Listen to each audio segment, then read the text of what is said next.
Well, actually, that's a gross oversimplification. Biologically speaking, evolution is any change in the heritable traits within a population across generations. I know it sounds like something a robot would say, but stick with me. The three key words in that sentence are change, traits, and across generations. We're going to explore these terms in more detail. Simply put, evolution is descent with modification. Now take a look at this. It's a picture of a turtle, and I'm going to attempt to draw that turtle. Now watch, watch, watch. See, my copy looks just like the original, but not exactly like it. There are some small differences, because there are some small changes that happen when you make a copy.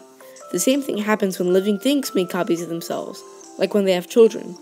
Children of different living things are always different from their parents, but not completely different. I mean, they are related. They have the same genes. Now, genes are made up of a very complicated chemical called deoxyribonucleic acid. Deoxyribonucleic acid. Oxyribonucleic acid. Deoxyribonucleic acid. Now here's a drawing of a gene, of a piece of the DNA molecule. Now the genes of you, me, lions, polar bears, our genes are all made up of DNA. Dinosaur genes are made up of DNA. See, you and I are the product of billions of years of tiny changes to our DNA. They happen when living things make a copy of themselves, like when they have children, when your grandparents had your parents, and when your parents had you. This process of change is called evolution. The organisms on the Earth, even though they seem to be different, are all fundamentally the same.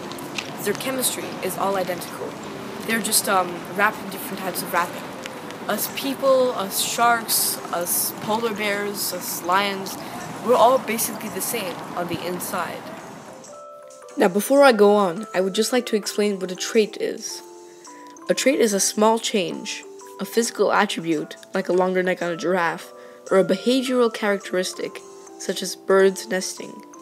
Do you ever ask yourself why giraffes have long necks? Me neither, but the answer turns out to be really fascinating. If you've ever seen giraffes eat, you'll notice that they eat leaves, high up in trees.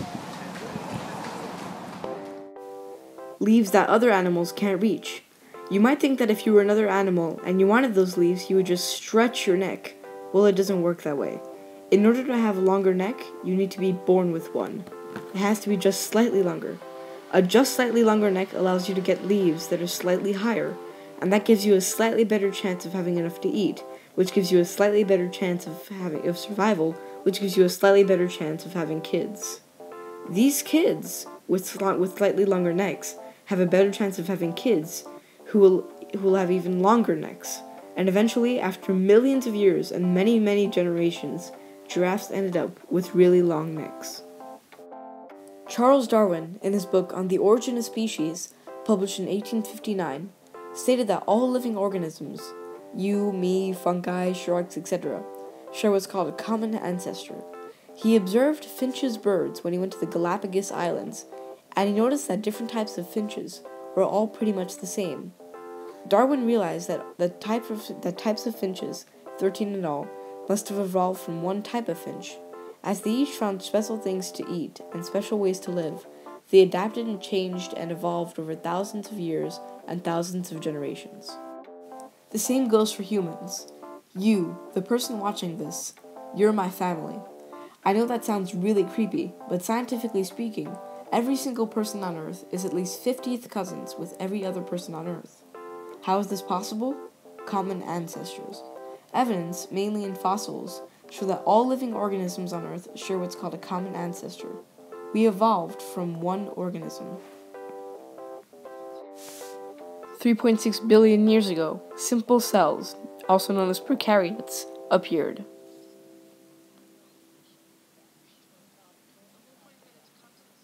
2 billion years ago, complex cells, known as eukaryotes, appeared.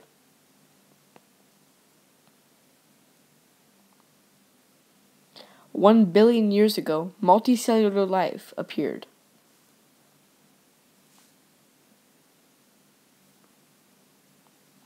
500 million years ago, fish and photoamphibians appeared.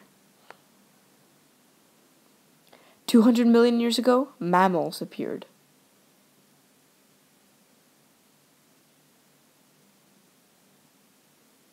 and 250,000 years ago, anatomically modern humans appeared. Yes, we appeared 250,000 years ago. But as different as we all are, we all have a lot in common, because we're all made up of the same few basic chemicals. Now this process, this thing that happens, it's called evolution, and it's been going on for billions of years. Isn't that wild? It is kind of wild. Next time you're at a zoo or at a nature reserve and you see a monkey, don't make fun of him, be nice to him. He may be a cousin of yours.